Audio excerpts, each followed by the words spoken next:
So I just asked Wes, was it good for him to have you guys win some battles Saturday? For you, how good did it feel to actually win some in the trenches and make good plays in a scrimmage?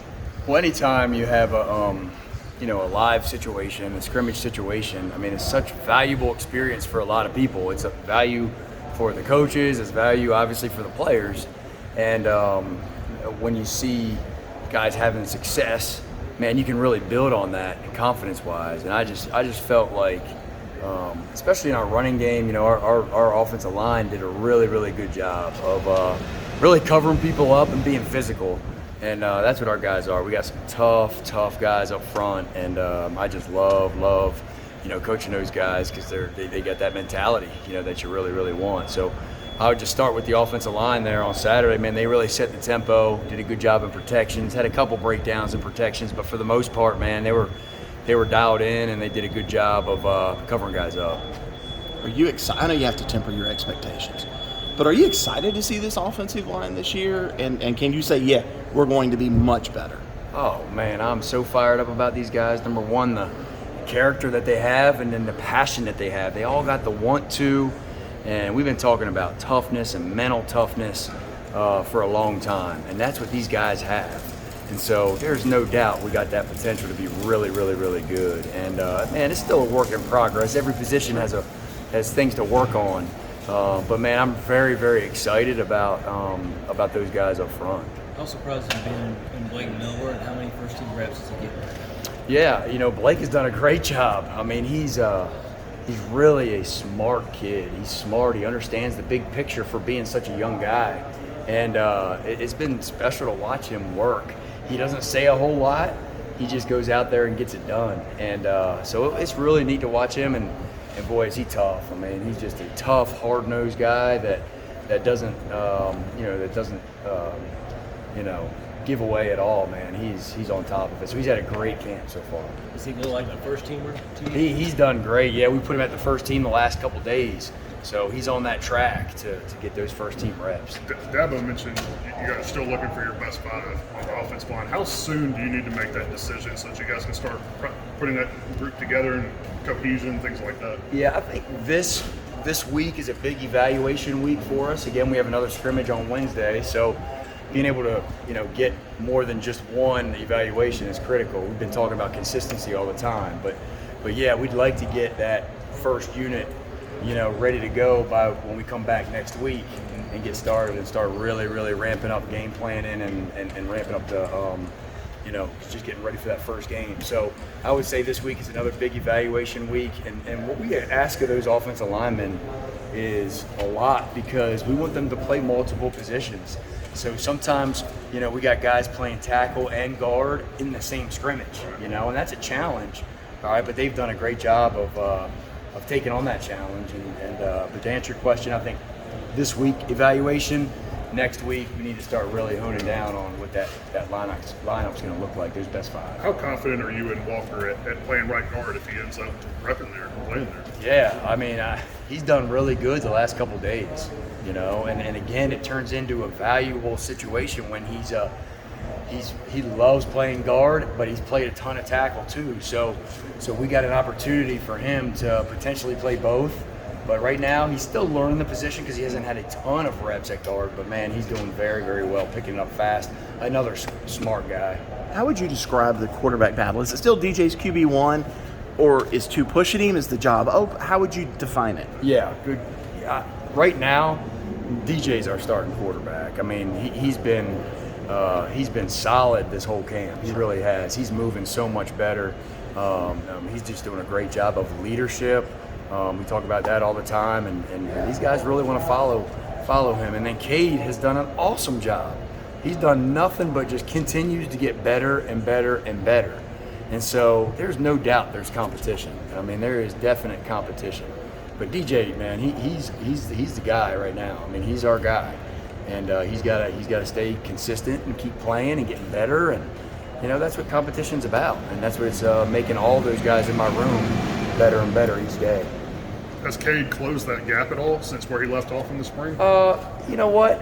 I don't even know how big the gap was whenever we started preseason camp, but they're both just pushing each other. I mean, they really are. They're both pushing each other, and they're both taking steps in a lot of different areas.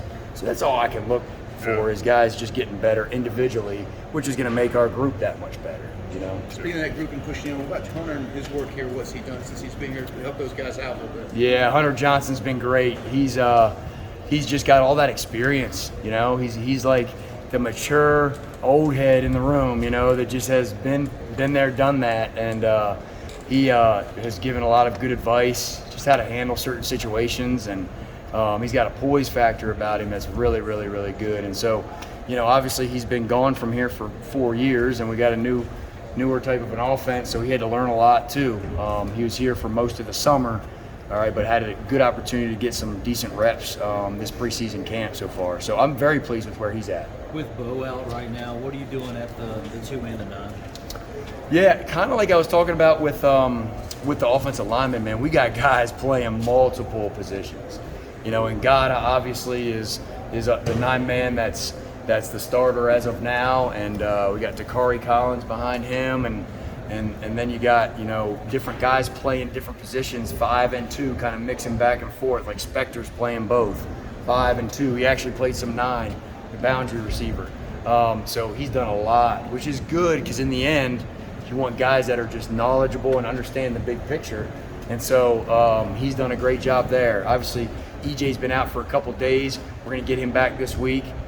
He could play multiple positions. So there's really only a select few, if any, that are just playing one. You know, a lot of times we try to put the freshmen and incoming guys and just try to hone into one position, and then sometimes if they really can gather it, then they can play 2. But man, just moving guys around helps them learn it better, and it also creates even more competition. Coach, you may have already touched on this, but wonder what you saw from Blake Miller on the offensive line and how he's been able to kind of push his way in there. Yeah, Blake has done a great job. He's just been very steady. You know, he's been very steady. You know, the day he got here, man, he doesn't say a whole lot, but I'll tell you what, he grinds, and he loves to grind. On top of that, he's smart, understands the big picture, and that has allowed him to really get some good reps, you know, with that first group. So, you know, he's still learning. He's young, but man, he's tough and he's smart, and that's what I'm excited about. You had the freshmen go through some tough times, learning curve last year on the offensive line. What's different about this? Do you feel like this can work, or is it going to be more of a kind of a bumpy road? Well, no, we've had plenty of examples in the past that have some rookie, you know, offensive linemen. And it's just a matter of if they're ready or not, you know.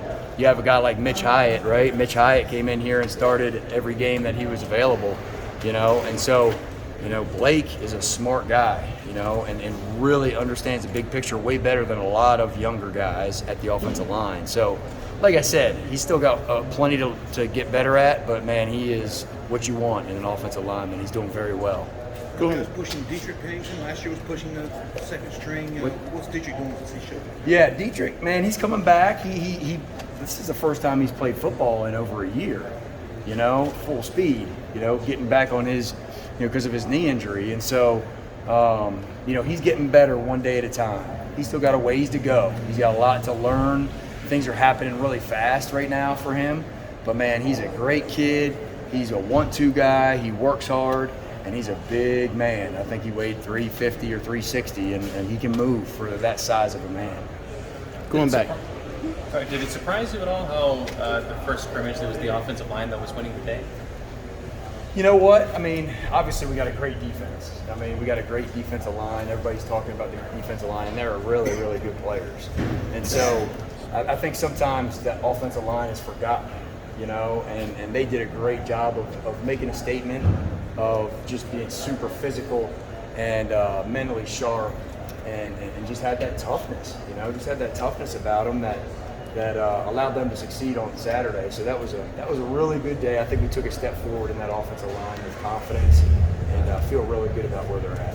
Brandon, what's your evaluation of your rookie defensive coordinator and how he calls a game and calls the defenses? I'll tell you what, Wes has been awesome. You know, we're neighbors too. It's awesome, man. Wes has been, he's such a smart guy. Y'all know that. I mean, and he is ahead of the game. Like, he's always a step ahead. And so, man, he has no hesitation. He knows what he wants. Very prepared, very organized. and just fun to be around. He's done a great job.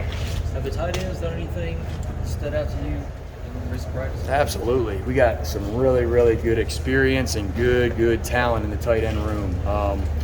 Davis Allen obviously brings you that experience factor, and he can do it all. I mean, he really can. I mean, he's as good of a blocker as we've ever had here at tight end.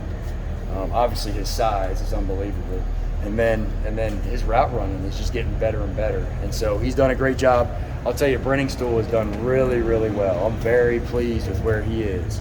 And, he's a definite threat in the passing game, and he's got nastiness to him too. And so he's been a very consistent player this preseason camp, and that's what we needed to see from him, all right, as we went through preseason camp. And so, those two guys are really shining. And, man, I'll tell you, Luke Price, I'll tell you what, that guy is as tough of a guy as we can find, and a leader in that room. He's going to help us in spots for sure. And Sage Ennis has done a good job of getting better each and every day. And, you've got Josh Sapp, who's just a young guy that we've seen enough these last 2 weeks where he's going to be a talented player. He's got a ways to go of learning it and understanding the big picture and, those type of things. But he's a talented player that we're really, really excited about. I'm watching drills Friday, and I see Kyle out there, and he'll line up on the hash or he'll rush, and he's making guys make post-snap decisions. Are you pleased with where you guys are in that regard and trying to tweak the offense just a little bit? Yeah, post-snap decisions. Yeah, as far as maybe Kyle Richardson. Oh, Sorry, yeah. Okay. Yeah, so he's out there making guys. Hey, Yep. I'm shading you inside. I'm shading you outside. Yeah. Run a route now. Yeah. Yes. Well, that's so important. I mean, at every position, this game has evolved so much where it's not anymore where they're just going to line up and stay in one spot. Sure. We know there's going to be a ton of post-snap. I mean, you start with the quarterbacks, they better know how to read defenses post-snap, because that's where it's all about is the reaction and what happens after the ball is snapped. So every position is doing that, and there's no doubt these coaches are grinding it, and our players, all right, so we can be ready for anything and everything. Dabo mentioned that DJ made like 2 or 3 big plays with his legs in the Yep. scrimmage. What's kind of your evaluation of him as a runner? Yeah, very, very excited. Really excited. He's gotten so much more confidence in running. Like we talked about before, just losing the weight and getting healthy with his knee. And he's just got a lot of confidence right now, moving around, escaping the pocket, creating plays with his feet. And so that showed a lot on Saturday. And man, he did some really, really good stuff that I'm excited to see how he does it this summer, this fall. Just as an OC, what's kind of your philosophy on quarterback runs, whether design, scramble, kind of how that helps Yeah. hurts maybe, or how much you let it mix I in? mean, I think you always got to be ready for a variety of different quarterback runs. There's no question about it. I mean, anytime you can run the quarterback, you have an opportunity to gain an extra hat as a blocker. And, man, it just poses another threat to that defense. And so when you got a guy, we always want a guy that can do both, a guy that can throw it, obviously, stand in the pocket, maneuver in the pocket, but then a guy that we can call some designed quarterback runs. And every quarterback's a little bit different on what type of runs we call, all right, for the quarterback. But, man, I'll tell you what, that's a big part of this offense. Granted, nobody was good around him at times last year, but one of the things he struggled with was accuracy. Maybe a little bit in the spring we saw it too. Has he improved in that regard to you? Yeah, I really feel like he has. I think he's just gotten more confident, confident. And the other thing is when you have guys that are back healthy, and you got the consistent every day in, day out, you're throwing to the same guys, that creates a lot of confidence right there. And so his accuracy has been a lot better this fall, a lot better from even the spring, like you said, and last fall. And so just knowing who he has out there, and they're on the same page a lot more than they've been in the past. Kyle and DJ both mentioned recently about the option routes and reading the defense, depending on that dictates what routes the receivers run. I guess are y'all doing that more? Y'all incorporating that more this year than previously, and just how has the offense handled that? Yeah, I think we're definitely doing it more than we have in the past. There's definitely some concepts where we want to be able to adjust the route based on what kind of defense we're getting, Right. and so. There's a fine line with that. There's a fine line of being on the same page. So the quarterback and the receivers, or the quarterback and the tight ends, or the quarterback and the running back, they got to be on the same page, all right, when they're reading these routes. okay? And by being able to do this throughout preseason camp, they've done a really good job of getting on the same page. We might have had a miscue here or there, all right, but that's always about going back in there and correcting it, you know? But just really, really putting the defense in a tough situation when we have guys that can read routes and be able to adjust on the fly. And but we've got a lot of confidence in that right now. From a quarterback